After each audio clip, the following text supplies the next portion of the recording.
Assalamualaikum warahmatullahi wabarakatuh. Ini adalah bagian pertama dari penjelasan materi teknologi pengolahan teh. Teh yang dimaksud dalam hal ini adalah daun Camellia sinensis. Jadi, definisi dari teh menurut Kamus Besar Bahasa Indonesia itu merujuk pada hasil olahan dari daun tanaman Camellia sinensis. Sedangkan kalau tea atau TEA ya menurut istilah di luar negeri itu seduhan dari daun atau bunga apapun atau herbal gitu ya. Mereka menyebutnya tea. Tetapi untuk mata kuliah ini teknologi pengolahan yang akan kita bahas dalam teknologi pengolahan teh itu spesifik pada teknologi pengolahan daun Camellia sinensis. Untuk konten dari materi yang ini akan dijabarkan mengenai sejarah singkat teh dunia dan di Indonesia. Kemudian kandungan senyawa aktif, pengolahan daun teh dalam bentuk teh hijau, teh oolong dan teh hitam gitu ya. Kemudian klasifikasi dan karakteristik daun teh keringnya gitu ya. Kemudian untuk konten alternatif produk olahan teh maupun manfaat kesehatan dan kontroversi teh akan disampaikan pada materi lain gitu ya. Untuk penjelasan yang akan disampaikan di sini itu materinya 1, 2, 3, dan 4, sedangkan 5 dan 6 nanti akan disampaikan di bagian lain gitu ya, akan disampaikan di video lain. Secara singkat teh di dunia dan di Indonesia. Ketika membahas tentang sejarah teh, maka kita tidak bisa lepas dari sejarah berawal mula di Cina. Jadi daun teh itu ternyata sudah mulai dikonsumsi sejak abad kedua sebelum Masehi di masa dinasti Han, dikonsumsi sebagai sayuran dan obat. Jadi menurut legenda gitu ya, yang saya lihat di YouTube gitu. Menurut legenda ada orang tuh di sana keracunan, kemudian dia mencoba mengkonsumsi daun-daunan dan kebetulan yang dikonsumsi itu daun teh Camellia sinensis ini dan kemudian bisa menyembuhkan keracunannya. Orang Cina pada masa itu juga menggunakan daun teh untuk mengobati sakit perut gitu ya. Kemudian gejala-gejala yang serupa dengan kalau kita tuh masuk angin gitu ya. Kemudian seduhan teh itu pertama-tama dibuat dengan mengukus daun teh. Jadi daun teh itu dipetik, kemudian dikukus, dan daun teh kukus ini kemudian ditekan atau dipres gitu ya sampai membentuk blok atau cake. Gitu. Jadi membentuk padatan gitu. Kemudian ada juga yang padatan ini dihancurkan menjadi bubuk lalu dibentuk menjadi kotak gitu. Mungkin seperti Milo blok itu ya. Dan kemudian kalau mau dikonsumsi, bubuk teh kemudian ditambah dengan air panas dan disaring sebelum diminum. Sudah dimulai sejak abad kedua sebelum Masehi, ya, di masa dinasti Han. Lalu kemudian masih di masa dinasti Han, jadi tulisannya di sini the first recorded brewed tea was made by pressing steamed tea. Jadi di masa itu sudah ada catatan sejarah gitu ya bahwa orang Cina itu pertama-tama mengkonsumsi teh itu dengan cara dikukus kemudian dicetak menjadi buah. Kemudian berselang beberapa abad kemudian ya dalam 10 abad ya pada abad 8 di masa dinasti Tang budaya minum teh sudah menyebar hingga di Asia Timur dan Asia Tenggara misalnya di Jepang, Korea dan Vietnam. Orang Jepang kemudian menciptakan suatu upacara minum teh yang teh yang disajikan itu merupakan teh yang disebut sebagai matcha gitu ya. Kemudian berlanjut 2 abad di masa dinasti Song, daun teh kemudian mulai diolah dengan cara didiamkan atau difermentasi gitu ya, didiamkan akan terjadi oksidasi.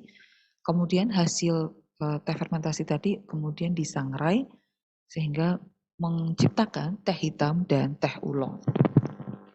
Kemudian 300 tahun kemudian ya pada abad ke-13 pada masa dinasti Yuan, daun teh itu mulai disangrai. Jadi ada pengolahan baru berupa penyangraian yang kemudian digiling.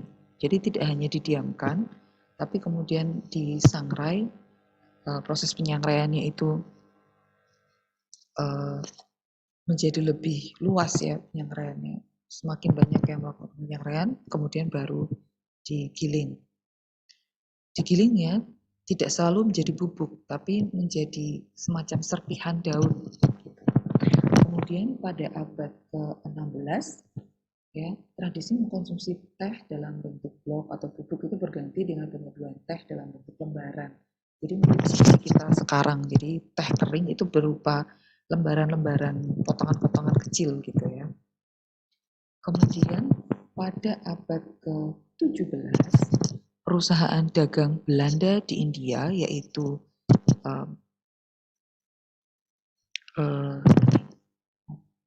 ini di sini, Dutch East Indian Company, ya, membawa teh ke Portugis.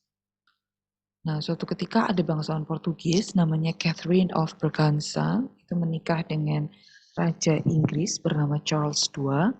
Nah, karena sebelumnya di Portugis itu ada budaya minum teh, setelah Catherine of Braganza itu menikah dengan Charles II, maka budaya minum teh masuk ke Inggris. Dan mulailah teh diimpor dari Cina. Nah, jadi budaya minum teh itu awalnya bukan di Inggris ya, malah justru di Portugis. Kemudian American colonies gitu atau orang-orang yang kemudian membuat koloni di Amerika itu kemudian memberontak pada kekuasaan Inggris gitu ya, pada kekuasaan Raja Inggris dengan cara membuang teh ya, bertonton teh ke pelabuhan Boston. Dan kejadian ini kalau Anda belajar sejarah gitu Anda akan menemukan suatu peristiwa namanya Boston Tea Party atau pesta teh di Boston. Jadi sebenarnya itu bukan pesta teh tapi revolusionis Amerika itu menentang penjajahan Inggris dengan membuang bertonton teh ke pelabuhan Boston. Kemudian pada tahun 1920-an, Inggris berusaha menghapuskan monopoli teh Cina dengan mengirimkan seorang terpelajar bernama Robert Fortune ke Cina untuk belajar pengolahan teh. Dan kemudian hasil dari belajarnya si Robert Fortune itu kemudian dipraktikkan ke koloni Inggris di India. Terutama di bagian dataran tinggi, Assam.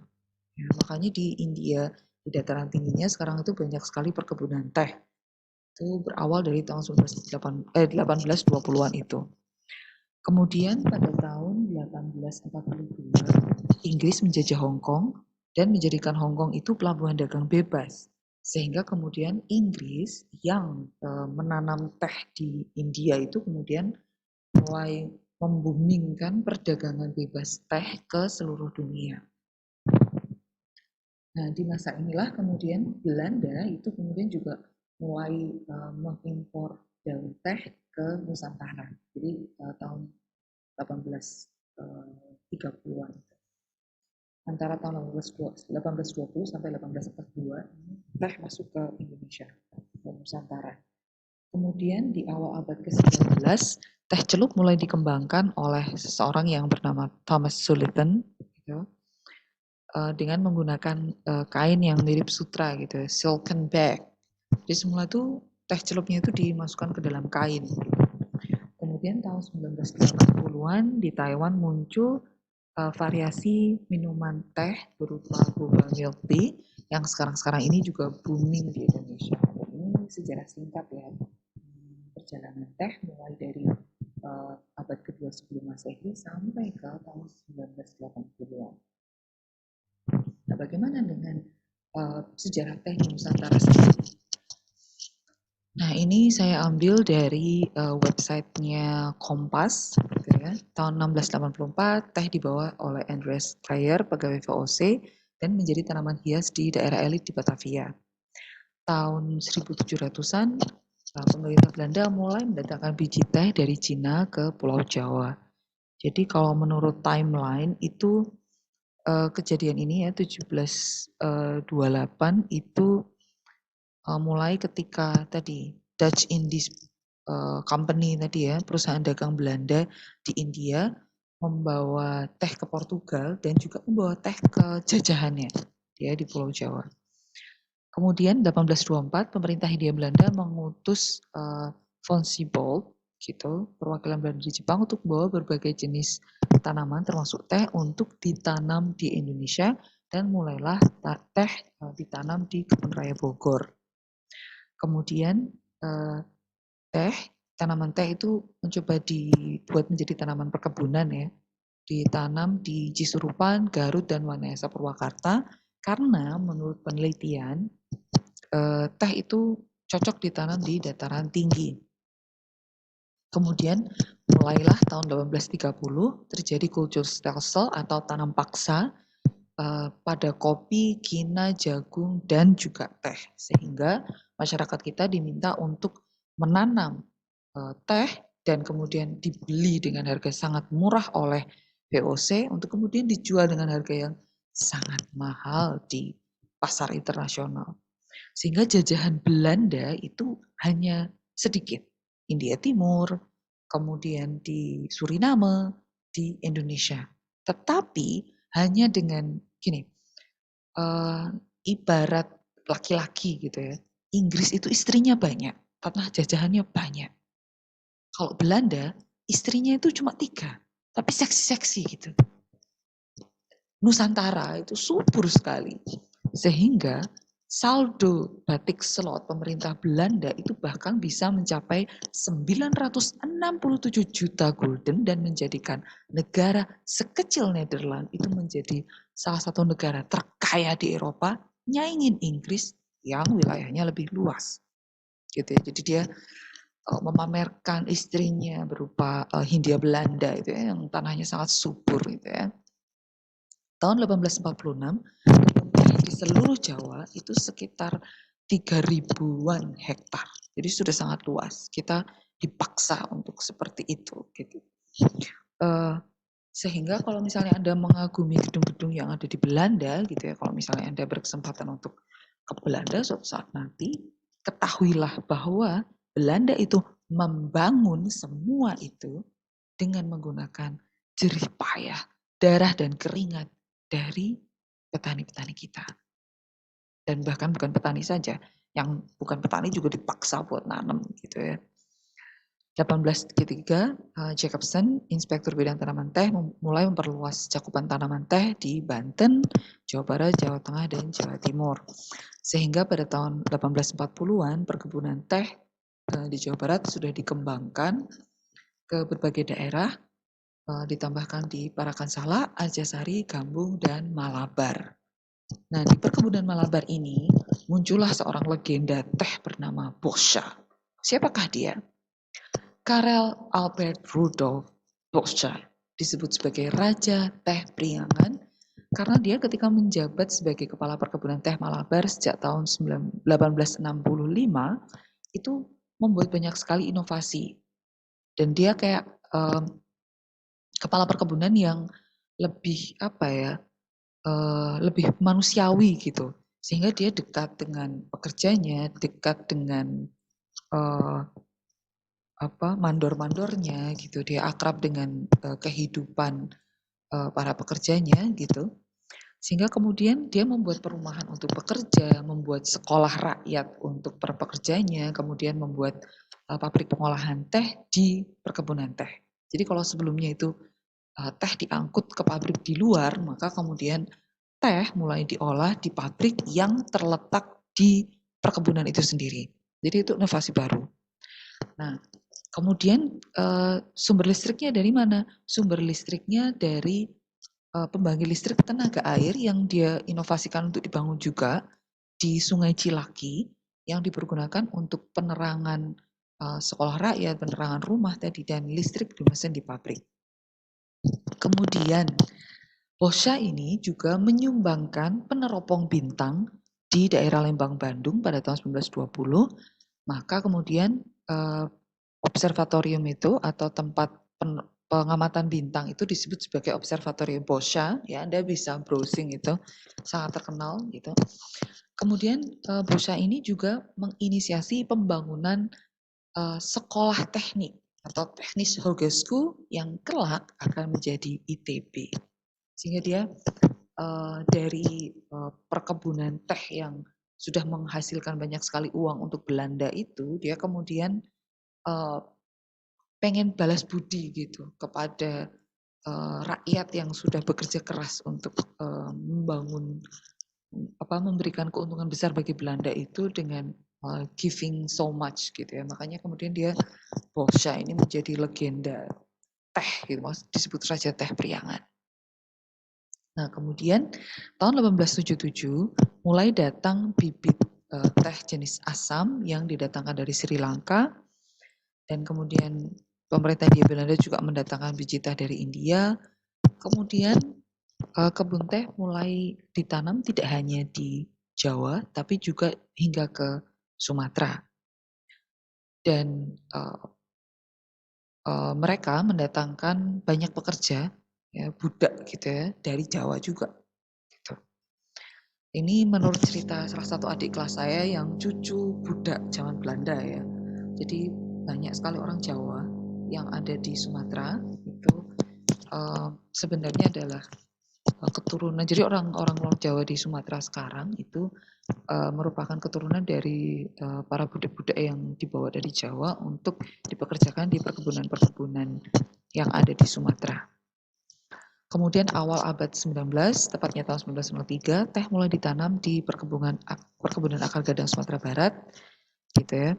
Kemudian tahun 1936, perkebunan teh telah berkembang menjadi 293 kebun di Indonesia, yang 247 atau sebagian besarnya terdapat di Pulau Jawa. Jadi bisa Anda bayangkan ada 200, hampir 250 kebun yang berhektar-hektar itu ribuan hektar menghasilkan daun teh yang kemudian dijual oleh pemerintah Belanda. Maka kekayaannya luar biasa. Kemudian pabrik teh pada tahun 1943 ketika Jepang datang, pabrik teh diubah menjadi pabrik yang dinilai penting oleh Jepang, gitu ya, sama seperti pabrik tekstil, pabrik kertas, gitu ya. Lalu kemudian karena perang kemerdekaan, gitu ya, maka luas perkebunan teh produktif menyusut hingga tinggal 22% saja. Nah, jauh menyusut. Gitu. Kemudian tahun 59 perkebunan teh dinasionalisasikan oleh Presiden Soekarno menjadi perusahaan perkebunan nasional. Dalam hal ini penjajah itu tidak suka. Bayangkan mereka mereka itu kan menang perang kan sebenarnya. Jadi Belanda itu ini sedikit info sejarah ya. Jadi Belanda itu kan masuk sebagai tentara sekutu. Dan tentara sekutu bersama dengan Amerika, Inggris, dan negara-negara Eropa lain itu kan menang perang dunia. Tetapi kemudian tahun 59 hanya sekitar 14 tahun dari kemerdekaan Indonesia itu dinasionalisasi. Jadi semua perkebunan yang semula selama 14 tahun itu masih milik Belanda, masih milik pemenang perang ini, lalu dengan nekatnya Presiden Soekarno menjadikan semua perkebunan itu milik negara kita. Elu kagak boleh lagi tantang petentengnya, ini milik kami gitu. Nah, penjajah kan tidak suka. Dan oleh karena itu konon Presiden Soekarno itu dijatuhkan ya sekitar 6 tahun kemudian, tahun 65 ya, lewat suatu peristiwa berdarah ya. Jadi di situ para pemenang perang itu berusaha menjatuhkan Soekarno. Ya, PKI tetap saja penjahat gitu ya. Tetapi memang ada kepentingan negara barat untuk menjatuhkan Soekarno yang dengan berani telah menasionalisasi berbagai perkebunan yang semula milik penjajah menjadi perusahaan perkebunan negara. Ya, begitulah. Dan for your information ya, sekarang kita dijajah lagi kok. Tapi itu pembahasan yang lain ya di luar sekarang ya. Kemudian tahun 1960 perkebunan teh mengalami kemunduran karena anjloknya harga dan minimnya perawatan teh. Sehingga terjadi penurunan harga teh karena kualitas teh juga turun gitu. Kemudian ketika masuk Orde Baru, maka Orde Baru kemudian melakukan berbagai upaya pemulihan perkebunan yang dirintis melalui PTP. Jadi sekarang tuh ada PTPN, itu ada PTPN yang ngurusi teh, ada PTPN yang ngurusi kopi, ada PTPN kina, dan seterusnya. Kemudian fast forward ke tahun 2000, perkebunan teh rakyat itu mendominasi sebanyak 44% dari 153.675 hektar. Jadi sekitar 70 hektar, 70.000 hektar itu merupakan perkebunan teh rakyat. Pada tahun 2017 ekspor teh Indonesia itu menurun ya hingga 44% dan impor teh meningkat 122%. Dan luas perkebunan teh menurun hingga 13%. Anda bisa mencari tahu kenapa, kalau misalnya tertarik ya. Dalam kurun waktu 10 tahun, total ya dari tahun 2008 sampai 2018, ekspor teh itu tersisa tinggal 47%, impor teh 108% gitu ya. Luas perkebunan teh menyusut sebesar 16% dari semula.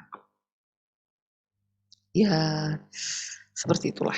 Ya, Anda bisa nanti membuka di kompas.com gitu ya, tentang cerita mengenai teh di Nusantara. Kemudian sekarang kita menuju pembahasan mengenai senyawa aktif pada teh. Jadi keberadaan senyawa aktif pada teh ini dan bagaimana cara pengolahan teh akan berpengaruh terhadap kualitas tehnya. Jadi gini, jenis pengolahan akan berpengaruh terhadap senyawa aktif pada teh. Sehingga senyawa aktif apa yang kita inginkan, jenis teh apa yang kita inginkan, itu akan bergantung pada jenis pengolahannya. Kita masuk ke pembahasan yang lebih detail lagi. Jadi, kenapa sih aroma teh tuh kayak gitu, yang seger itu tuh sebenarnya asalnya dari mana? Nah, ternyata aroma teh, ya, aroma daun teh segar, ya teh hijau, itu berasal dari suatu senyawa aktif yang disebut sebagai katekin. Gitu. Katekin itu jenisnya yang terkandung dalam teh itu ada 4, epigalokatekin, epikatekin, epigalokatekin galat, dan epikatekin galat.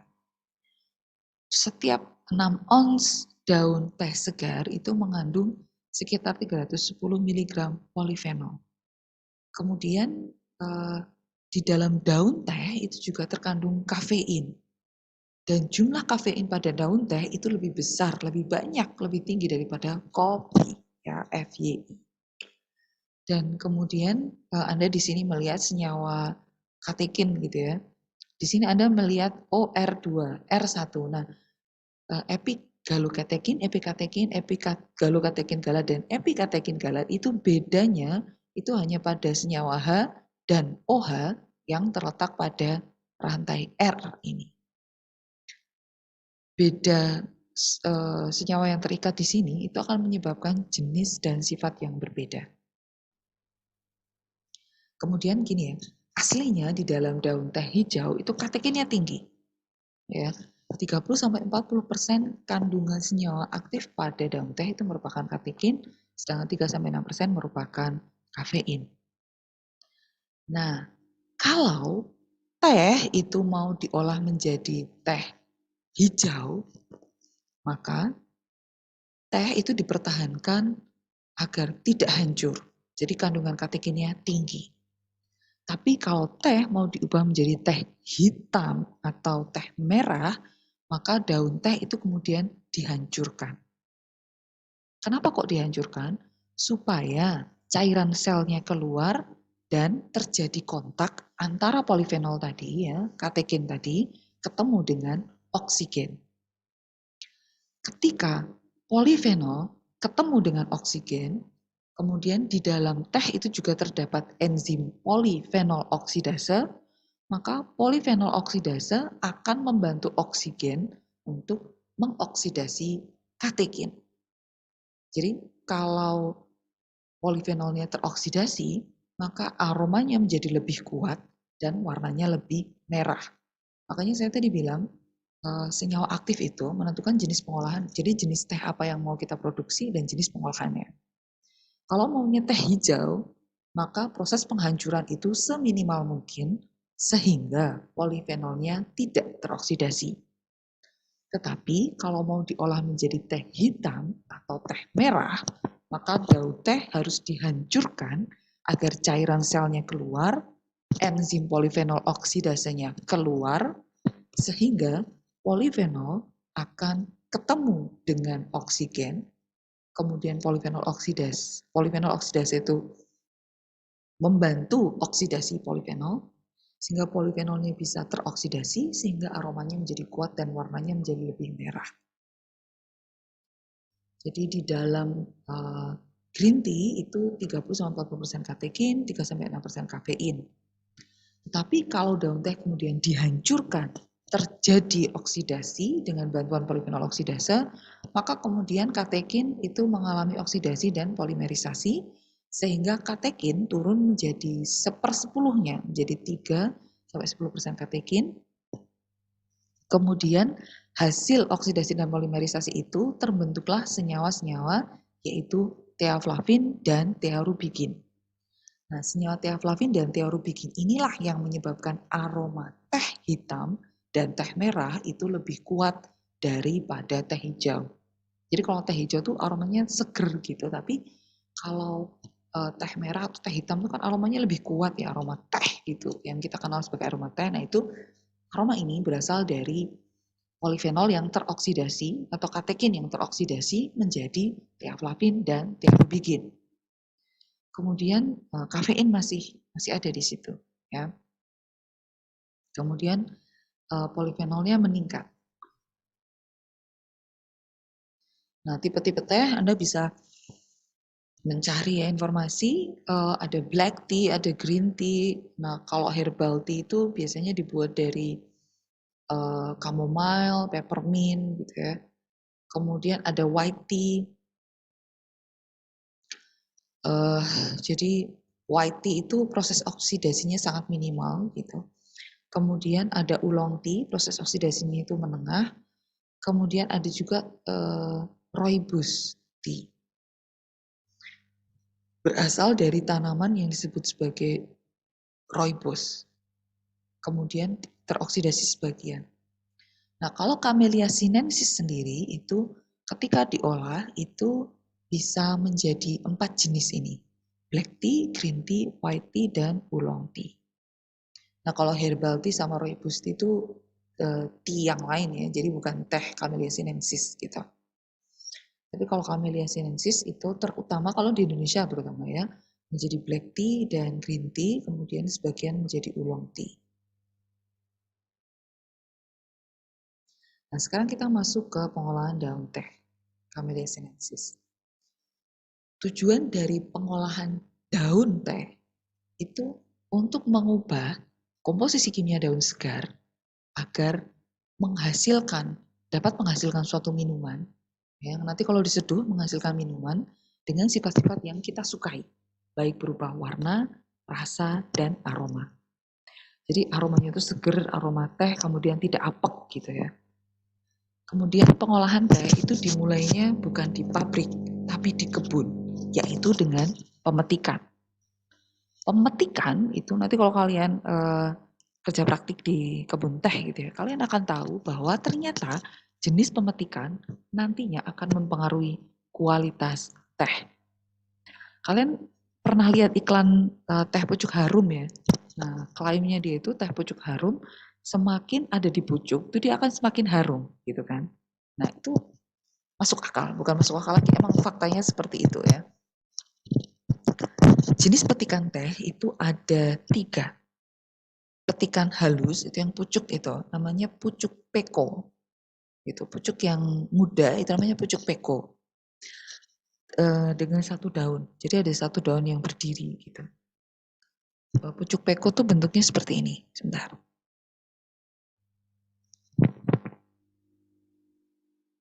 Nah, ini pucuk peko. Pucuk yang sangat muda.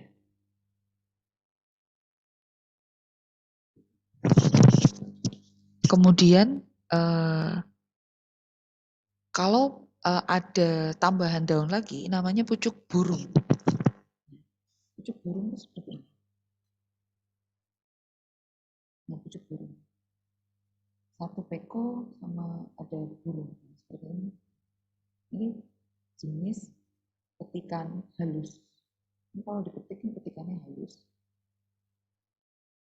Rumus petikannya P1, P1M. Ya, jadi satu pucuk peko dengan satu daun muda. Ada petikan di bawahnya lagi, ya ada petikan medium namanya, yaitu pucuk peko tadi dengan 2 atau 3 daun muda. Jadi makin banyak petikannya. Kemudian atau pucuk burung, jadi yang di bawahnya lagi. Kemudian petikan kasar itu ada masuk daun tua. Jadi tidak hanya daun muda, tapi ada daun tuanya juga ikut dipetik. Petani itu atau pemetik teh itu dibayar berdasarkan berat teh yang mereka petik gitu kan ya. Makanya pemetik teh itu biasanya akan berusaha memetik itu banyak-banyak gitu. Jadi petikan medium sama petikan kasar agar berat tehnya itu bisa banyak biar mereka dibayarnya banyak. Tetapi ada juga pabrik teh itu yang membayar itu berdasarkan persentase petikan halus.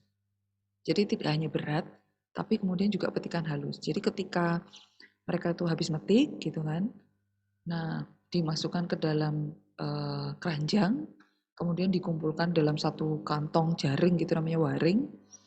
Kemudian dari waring ini di pabrik itu kemudian dibuat sampling. Jadi namanya analisis pucuk. Jadi diambil sampling sekitar satu wadah gitu ya. Kemudian dibuat persentase. Petikan halusnya berapa, petikan mediumnya berapa, petikan kasarnya berapa. Jadi mereka bayarannya akan semakin tinggi kalau petikan halusnya tinggi. Nah nanti kalau misalnya kalian kerja praktik di teh, kalian akan tahu, oh pemetikan tuh seperti ini. Kemudian ketika dibawa ke pabrik, kemudian disortasi atau dipilah, dan kemudian dibuat analisis pucuk. Dalam satu keranjang itu berapa persen sih petikan halusnya, berapa persen sih mediumnya, berapa persen sih petikan kasarnya gitu. Nah seperti inilah jenis petikan teh. Jadi ada pucuk burung tuh seperti ini, jadi ada peko sama daun muda. Nah kalau ini adalah petikan kasar, jadi lebih banyak daun tuanya gitu ya. Kemudian tahapan pemetikan daun teh itu ada 3 jenis. Rata-rata pemetikan yang kemudian diolah menjadi produksi itu pemetikan produksi namanya. Tapi ada pemetikan itu yang disebut sebagai pemetikan jendangan. Pemetikan jendangan itu pas awal-awal gitu ya untuk membentuk lapisan yang ketebalan lapisan yang setara agar kemudian daun teh itu bisa terkena sinar matahari yang cukup gitu.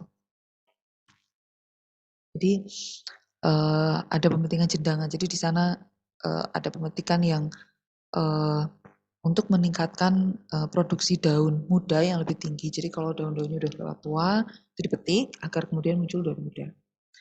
Nah kemudian setelah muncul daun muda yang bisa diproduksi, maka dilakukan pemetikan produksi, gitu ya. Kemudian daun teh itu kan mau diremajakan juga. Nah menjelang tanaman itu dipangkas untuk diremajakan, maka dilakukan pemetikan gandesan. Nah pengolahan teh itu ada 3 tipe pengolahan teh yang utama.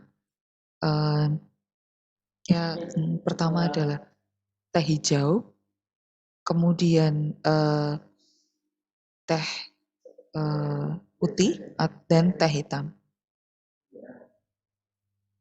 Ya. Tolong diabaikan suara-suara di latar belakang ya. Jadi ada teh hijau, teh oolong sama teh hitam. Perbedaannya ada pada proses oksidasi tadi. Kalau teh hijau itu tidak dioksidasi. Jadi tidak difermentasi. Fermentasi dalam hal ini maksudnya adalah oksidasi gitu ya, oksidasi enzimatis. Kalau oolong hanya difermentasi sebagian, jadi tidak begitu lama. Kemudian kalau teh hitam oksidasi penuh. Perbedaan pengolahannya Jadi pengolahan teh itu kan ada tahap layuan, penggulungan, kemudian difermentasi atau didiamkan gitu ya, kemudian dikeringkan dan disortasi. Nah, kalau teh hijau, pelayuannya itu waktunya singkat, ya, hanya beberapa menit saja, suhunya tinggi. Kalau teh hitam, suhunya lebih rendah, tapi waktunya lebih lama. Gitu. Fungsinya apa nanti akan dijelaskan di belakang. Kemudian pada teh hijau, daun setelah dilayukan akan digulung. Sedangkan kalau teh hitam, supaya terjadi kontak antara polifenol oksidase dan oksigen, maka daun teh kemudian digiling, dicacah menjadi kecil-kecil sehingga terjadi kontak antara polifenol dengan oksigen. Kemudian pada proses fermentasi, teh hijau tidak mengalami proses fermentasi, sedangkan teh hitam akan mengalami proses pendiaman pada suhu 25-32 derajat Celcius. Waktunya bervariasi mulai dari 40 menit sampai 4 jam. Semakin lama waktu pendiaman, maka warna teh yang dihasilkan akan semakin merah atau semakin hitam. Kemudian setelah didiamkan atau difermentasi dilakukan pengeringan. Kalau teh hijau kan tidak dilakukan fermentasi, jadi setelah penggulungan langsung pengeringan. Jadi tujuan dari pengeringan teh hijau itu untuk mengeringkan pucuk daun dan membentuk gulungan daun. Sedangkan kalau teh hitam itu sama untuk mengurangi kadar air sekaligus untuk menginaktivasi enzim polifenol oksidase. Karena kalau terlalu lama proses oksidasinya, maka warnanya akan terlalu hitam dan rasanya itu terlalu pahit, gitu ya. Maka kemudian perlu dikeringkan untuk menginaktivasi enzim polifenol oksidase. Kemudian yang terakhir adalah sortasi dan pengemasan. Kalau teh hijau, jadi teh hijau dan teh hitam itu sama gitu ya, disortasi untuk membuat klasifikasi jenis teh dan kemudian dikemas. Nah, pertama kita bahas teh hijau dulu. Teh hijau itu tahapannya 4 saja, tanpa fermentasi.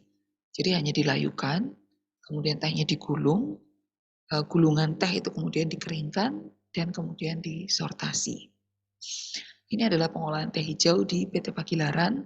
Jadi teh hanya dilayukan, kemudian digulung, kemudian gulungan teh dikeringkan. Ya, pengeringannya adalah pengeringan pertama dan pengeringan kedua hingga mencapai kadar air maksimal 10%. Ya, jadi kalau di pabrik itu ada yang standarnya 10%, ada yang standarnya 5%, ada yang kalau di Pagilaran itu standar teh kering adalah 3-4%. Kemudian disortasi atau dipilah-pilah sehingga menghasilkan beberapa jenis klasifikasi teh. Dalam hal ini adalah Peko Super, Cikeng, Des, dan Bakal. Kemudian masing-masing jenis teh ini kemudian dikemas dan dikirimkan ke pabrik pengolahan teh. Jadi bisa dikirim ke pabrik pengolahan teh. Misalnya diolah menjadi teh celup, atau jadi teh wangi, atau diolah menjadi teh bubuk, atau teh maca, dan seterusnya. Tujuan dari tahap pelayuan pada pengolahan teh hijau adalah untuk menginaktivasi enzim polifenol oksidase. Makanya di sini pelayuan pada teh hijau dilakukan pada suhu tinggi yang waktunya singkat. Tujuannya untuk menginaktivasi enzim. Kemudian menurunkan kadar air pucuk sehingga pucuk menjadi lentur dan mudah digulung. Alatnya adalah withering through atau palung pelayuan. Prinsipnya adalah mengalirkan udara segar atau udara panas di bawah hamparan pucuk teh segar. Dan udara panas ini berasal dari blower. Berasal dari kompor kemudian dialirkan dengan menggunakan blower. Dan ini seperti ini, jadi ada udara pemanas yang kemudian dihembuskan dengan blower ke arah palung pemanasan sehingga kemudian teh itu seperti dikukus gitu ya. Jadi tadi sejarahnya teh itu kan ada pengukusan gitu. Nah ini ibaratnya kayak dikukus tapi tanpa air gitu. Jadi hanya jerang dengan udara panas, gitu, dilayukan. Kemudian pucuk teh yang sudah layu itu digulung ya agar membentuk gulungan-gulungan kecil dan terjadi pemotongan tapi secara minimal saja.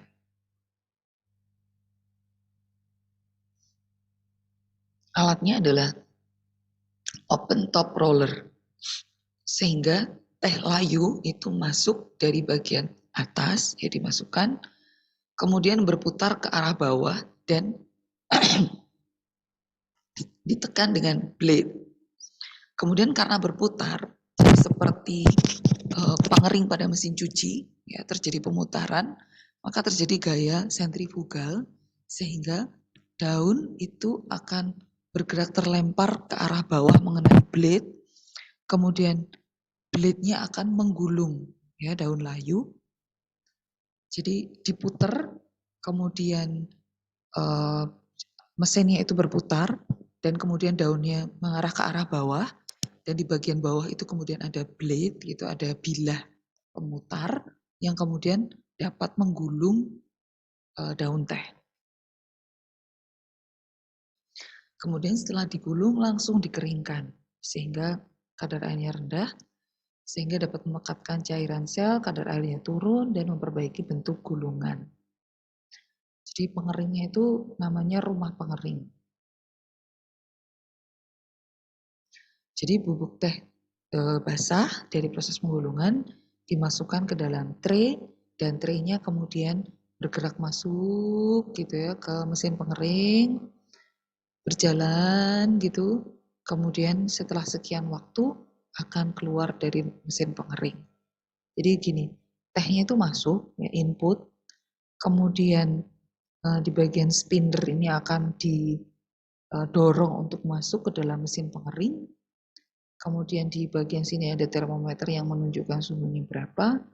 Kemudian di sini tuh bisa untuk ngecek apakah tehnya sudah masuk gitu ya. Kemudian teh akan berjalan menuju ke arah sana. Red gitu. Kemudian teh akan diputar ke arah bawah. Jadi jalan ke arah sini, kemudian turun ke bawah sini, seret diputar ke arah sini, kemudian turunnya di sini.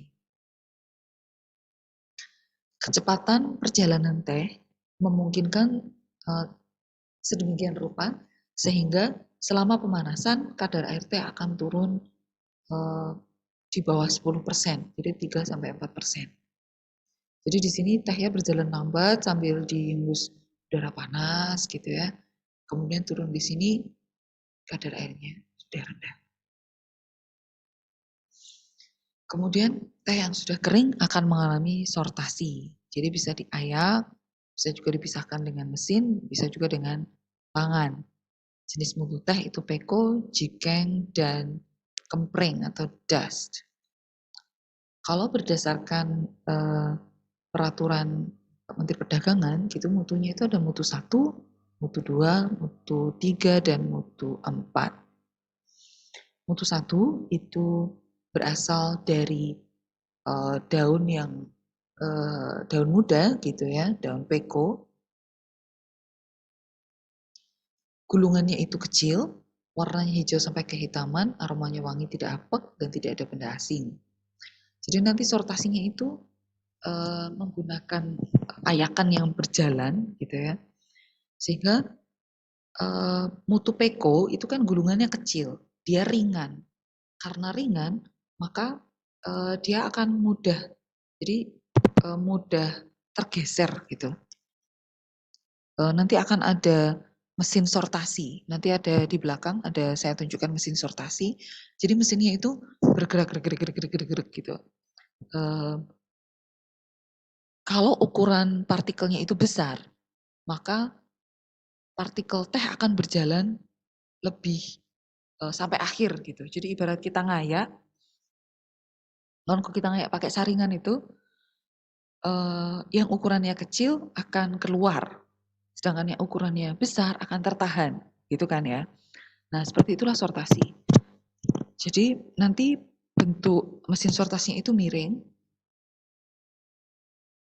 bergerak gitu, konveyor bergerak yang miring gitu, sehingga kemudian akan bisa menggolongkan teh berdasarkan ukuran partikelnya. Mutu 2 jika itu ukurannya lebih besar, gitu. Kemudian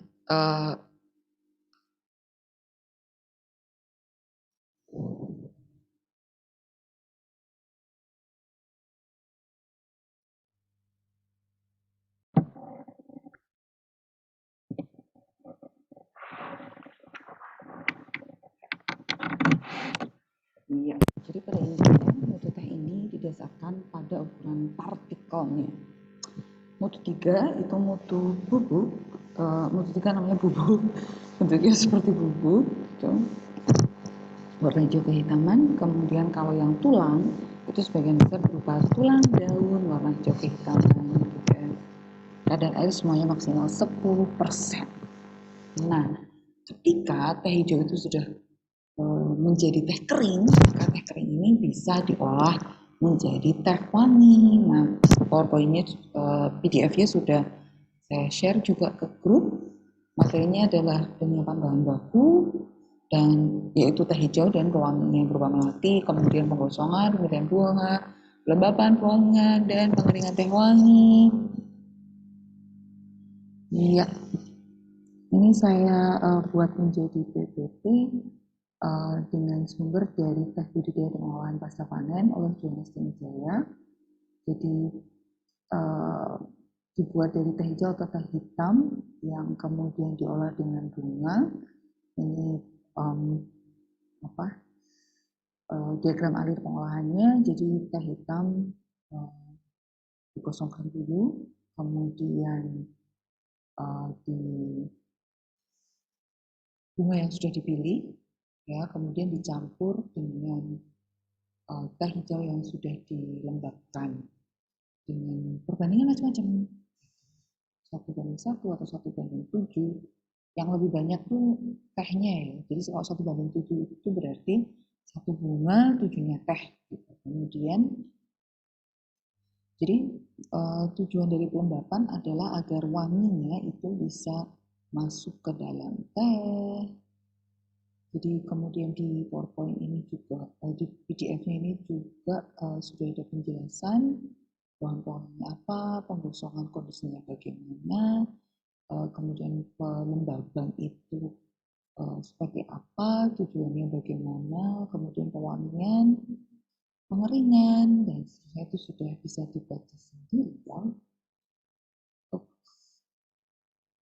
Dan kemudian yang terakhir dikeringkan. Tehnya dikeringkan menjadi teh wangi yang siap dikemas. Kemudian setelah teh hijau, tipe pengolahan yang kedua adalah teh oolong.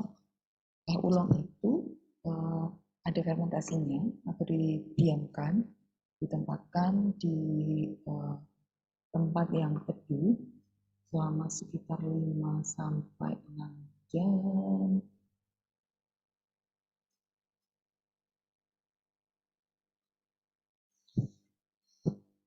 Jadi dilayukan, digulung, jadi tidak dicacah gitu ya, jadi digulung, jadi tidak dihancurkan. Tapi kemudian juga difermentasi sebentar selama 5-6 jam dan dikeringkan. Jadi ini fermentasinya sebagian. Kenapa disebut sebagian? Karena tidak ada proses pencacahan, ya, sehingga oksidasinya itu hanya sebagian saja. Kemudian yang berikutnya adalah teh hitam. Nah, teh hitam ini pada intinya adalah daun teh digulung, digiling, dicacah gitu ya, dan kemudian didiamkan. Ada 2 jenis pengolahan teh di Indonesia ini, yaitu ortodok sama CTC. Nah, kalau pengolahannya itu batch, ortodoks itu jadi satu tahap, satu batch sejumlah besar teh itu kemudian diolah dengan masing-masing alat, baik itu dengan alat yang tanpa rotor vane atau ortodok murni dan dengan ortodok rotor vane, nanti ada penjelasannya di selanjutnya. Kemudian ada yang continuous, jadi dia pakai mesin namanya CTC. Dari pelayuan, setelah di pelayuan itu dimasukkan ke dalam mesin CTC, habis itu di CTC itu dihancurkan, diobek, kemudian digulung, kemudian lanjut dikeringkan, difermentasi dulu, kemudian dikeringkan itu berjalan secara continuous. Jadi pakai alat gitu ya. Setelah dari pelayuan, teh dimasukkan CTC, habis itu berjalan terus gitu, continue. Kalau ortodoks kan ada tahapnya, dipindah dari satu alat ke alat yang lain. Sejumlah teh, misalnya berapa kuintal gitu melalui masing-masing tahap. Tapi kalau continuous tuh setelah dari pelayuan, lalu dimasukkan mesin yang kemudian berjalan secara continuous gitu. Nah, pada intinya proses pengolahannya adalah pelayuan, penggulungan dan penggilingan supaya daunnya menjadi robek, dan daun yang masih basah ini kemudian disortasi. Nah, hasil dari sortasi ini adalah daun yang sudah sesuai dengan jenisnya ya. Tadi ada macam-macam jenis gitu sesuai dengan ukuran partikelnya. Kemudian daun yang sudah sesuai dengan jenisnya tadi didiamkan selama beberapa jam atau difermentasi sehingga terjadi kontak antara polifenol dengan oksigen yang dengan bantuan polifenol oksidase akan mengalami oksidasi. Ya. Kemudian setelah difermentasi, teh dikeringkan, kemudian disortasi kering. Nah kalau CTC itu mesinnya ada dari pelayuan, habis itu dimasukkan ke mesin CTC, habis itu di fermentasi, pelayuan. Kalau teh hijau, tadi pelayuan dilakukan pada suhu tinggi supaya menginaktivasi enzim polifenol oksidase. Sebaliknya, kalau di teh hitam, polifenol oksidase itu malah justru didorong untuk aktif gitu. Makanya pelayuannya pada suhu kamar. Tujuannya untuk melayukan atau melemaskan si daun, kemudian ketika kadar airnya turun, maka permeabilitas selaput membran akan naik. Permeabilitas itu apa sih? Kemampuan, jadi gini, kalau permeabilitas membran sel naik, itu maka membran selnya menipis gitu. Permeabilitas adalah kemampuan untuk melewati membran sel. Nah, kalau permeabilitasnya naik, berarti membran selnya semakin mudah terbuka.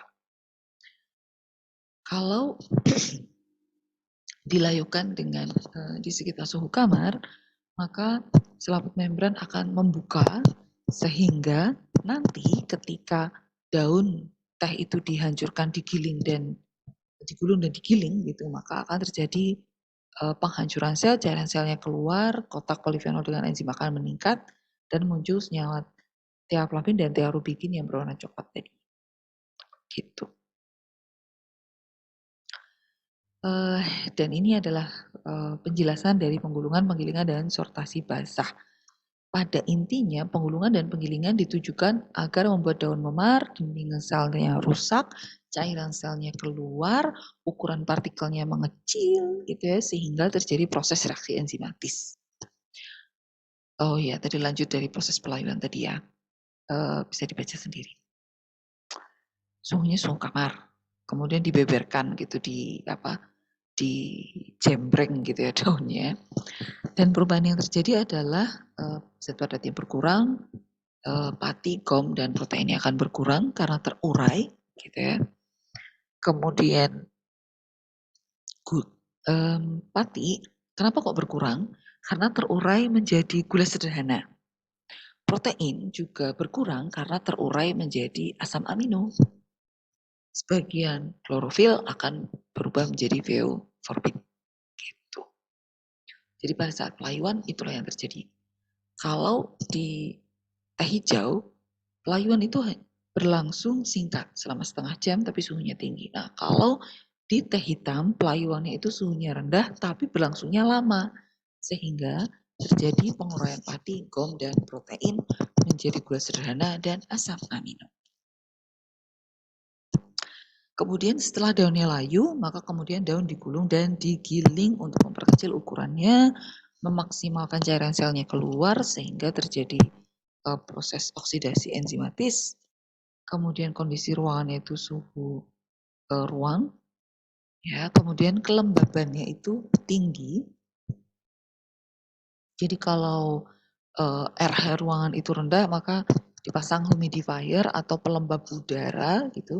Yang terjadi adalah daun teh terpotong dan tergulung kemudian dinding selnya rusak, cairan selnya keluar, sehingga polifenol akan kontak dengan oksigen dan dengan bantuan polifenol oksidase akan berubah ya. Katekin akan berubah menjadi tiaflavin dan tiarubigin.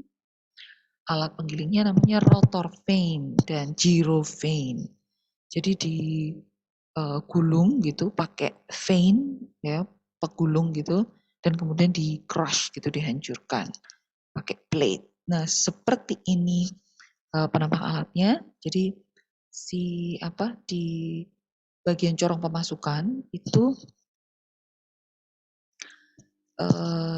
di sini spiral ini akan menggerakkan rotor vane ini, sehingga kemudian ketika teh dimasukkan ke sini dia akan berjalan ke arah vane ya. Ini rotornya akan mengarahkan teh ke arah vane, sehingga di sini tehnya tergulung dan tergiling gitu.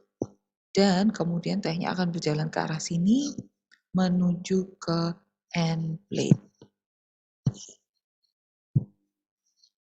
Kemudian ketika tehnya itu sudah tergulung dan tergiling, maka kemudian disortasi. Nah, seperti ini bentuk alatnya itu miring, sehingga akan memisahkan bubuk sesuai dengan ukuran partikelnya. Karena kalau ukurannya itu seragam, maka oksidasi enzimatis akan berjalan dengan lebih efektif dan efisien. Jadi oksidasi enzimatis itu kan efektif kalau ukuran bubuknya itu kecil. Sehingga teh yang ukuran partikelnya itu kecil akan jadi satu sama yang kecil. Yang ukuran partikelnya besar akan jadi satu sama yang besar gitu. Kemudian alat utamanya adalah rotary roll breaker. Jadi si teh itu daun teh basah itu digerakkan gitu ya. Di sini nih bergerak gitu, bergerak gitu. Sehingga kemudian teh yang berukuran sama akan keluar lewat lubang-lubang yang ada di sebelah sini, kemudian terkumpul di sini. Karena ini miring, maka ukuran teh yang besar tuh akan lebih cepat larinya ke sini, sedangkan teh yang ringan akan lebih bertahan di sini. Lalu karena ini digoyang gitu ya, diayak, maka kemudian tehnya akan berjalan ke sebelah tepi-tepian ini sesuai dengan ukuran partikelnya. Jadi miring gitu. Kemudian di bagian tepi-tepinya itu ada corong pengeluaran. Nah, kemudian setelah teh dipisahkan sesuai dengan ukuran partikelnya, maka teh akan ditempatkan dalam nampan-nampan sesuai dengan ukuran partikelnya dan didiamkan. Pada suhu 18 sampai 20 derajat Celcius pada RH 90 dan 95 dengan tinggi hamparan sekitar 7 cm. Kemudian didiamkan, daun akan berubah warnanya dari semula hijau kehitaman menjadi merah tembaga, dan aroma flavornya akan menjadi lebih kuat atau lebih harum. Nah, seperti ini. Pada proses fermentasi terjadi oksidasi enzimatis atau oksidasi polifenol dengan bantuan polifenol oksidase. Semakin hancur daun teh, maka oksidasi enzimatis akan semakin meningkat, sehingga enzim polifenol oksidase akan kontak dengan polifenol dan oksigen, sehingga warnanya akan semakin merah. Dan kemudian setelah fermentasi berakhir, maka daun teh dikeringkan. Seperti ini kondisi prosesnya. Jadi traynya itu bergerak gitu ya, yang memungkinkan daun teh itu berada di dalam mesin pengiring selama sekitar 24 sampai 26 menit. Ya, ketebalan hamparannya itu hanya sekitar 1 sampai 2 cm, sehingga efektif dan efisien dalam mengeringkan.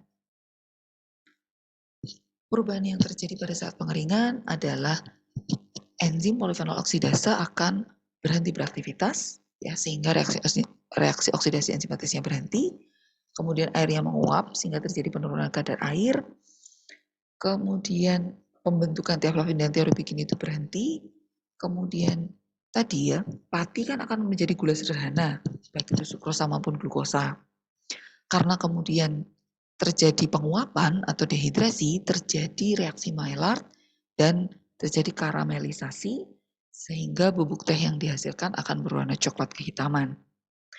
Pektin akan berubah menjadi asam pektat sehingga permukaan bubuk teh kering akan mengkilap.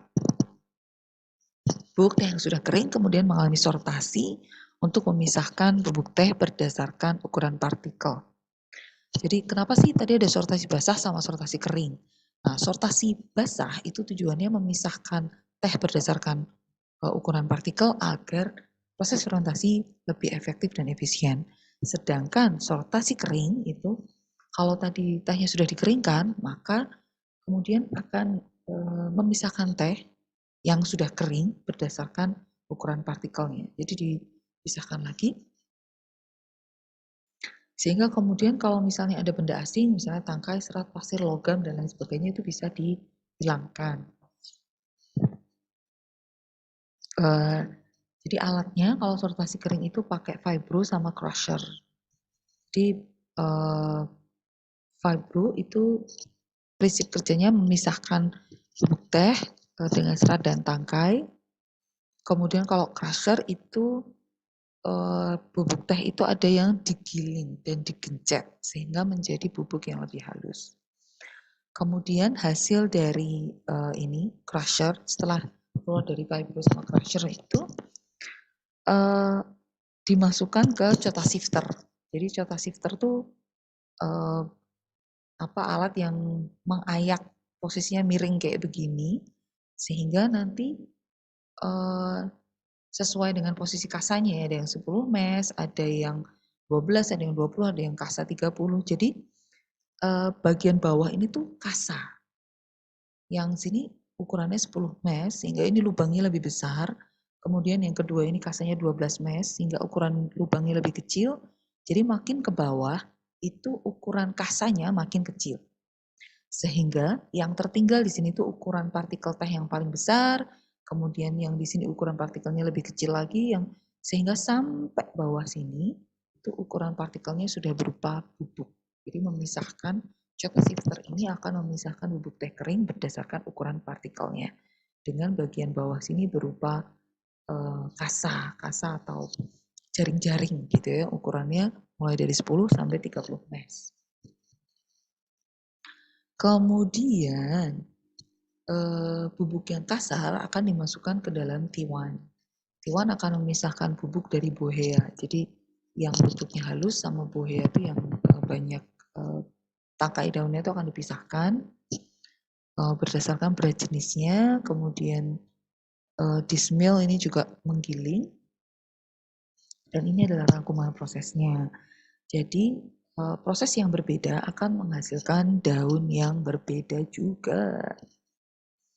Kalau green tea itu tanpa oksidasi. Jadi di sini langsung aja ke tahapannya ke sini ya. Digulung dan dikeringkan. Kalau misalnya kalau misalnya yang mau dihasilkan adalah yellow tea, maka ada proses pemanasan dengan uap. Jadi ada pengukusan. Baru kemudian digiling dan kemudian dikeringkan. Kalau yang mau dibuat adalah white tea, jadi kalau yellow tea itu kalau white tea itu ada proses pelayuan yang lebih lama, kemudian baking atau proses dipanggang gitu ya, kemudian digulung baru dikeringkan. Kalau oolong itu prosesnya lengkap ya, sama seperti black tea, tapi proses fermentasinya hanya sebagian. Partial oxidation, sedangkan kalau black tea itu full ya, oxidation. Nah, bagaimana cara mengendalikan mutunya? Terutama pakai analisis kadar air dan uji organoleptik. Kalau kadar air itu dikontrol dengan infrared moisture tester pada kadar air yang dikehendaki 3-4%. Kenapa kok kadar airnya harus segini? Karena kalau misalnya kadarnya terlalu tinggi, misalnya di atas 10%, maka teh akan mudah dihinggapi oleh jamur dan baunya akan apek. Kemudian uji organoleptik ini digunakan untuk mengukur bagaimana kenampakan, warna bubuk, air seduhan, dan lain sebagainya pada kualitas teh yang berbeda. Jadi ini Anda bisa lihat ya, kelihatannya tuh sama, padahal kelihatannya kalau misalnya diseduh itu sama, padahal kalau sudah diicip itu ternyata beda. Jadi pengicip teh itu bayarannya mahal karena dia apa? Kalau teh das itu aromanya gimana, warna seduhannya gimana, kalau buhea itu seperti apa, kalau PF itu seperti apa, dan seterusnya. Jadi kalau buat kita kayak seolah-olah seduhannya warnanya sama, tapi bagi penguji teh itu beda gitu dan mereka udah apal, oh seduhannya harus seperti ini. Kalau misalnya seduhannya warnanya beda, terus gimana? Bisa reprocessing gitu ya. Nah, di sini adalah perbedaan karakteristik teh hijau dan teh hitam dari sifat organoleptik. Jadi kalau teh hijau itu warna daun tehnya, daun teh keringnya itu hijau kehitaman dengan air seduhan berwarna hijau kekuningan. Sedangkan kalau teh hitam warnanya itu hitam atau kemerahan. Kemudian karena teh hijau itu tidak mengalami oksidasi, ya maka kurang wangi. Jadi wanginya itu ya warna wangi seger teh tapi kurang kuat. Nah, kalau teh hitam aromanya itu lebih kuat. Sedangkan cita rasanya kalau teh hijau itu tidak begitu segar dan lebih sepet ya karena ada katekinnya sehingga sehingga ya Anda bisa membedakan lah kalau misalnya mengkonsumsi teh hijau itu rasanya lebih sepet gitu. Lebih keset kecut agak masam gitu ya. Sedangkan kalau teh hitam itu tingkat kesegarannya lebih dan rasanya tidak sepet. Begitu, dan kemudian nanti di bagian, kita bisa diskusi di grup gitu ya kalau misalnya ada yang perlu ditanyakan. Kemudian di materi yang berikutnya saya akan membahas tentang manfaat teh untuk kesehatan serta kontroversi teh. Jadi ternyata ada kontroversi yang berada di balik teh. Mari kita berdiskusi.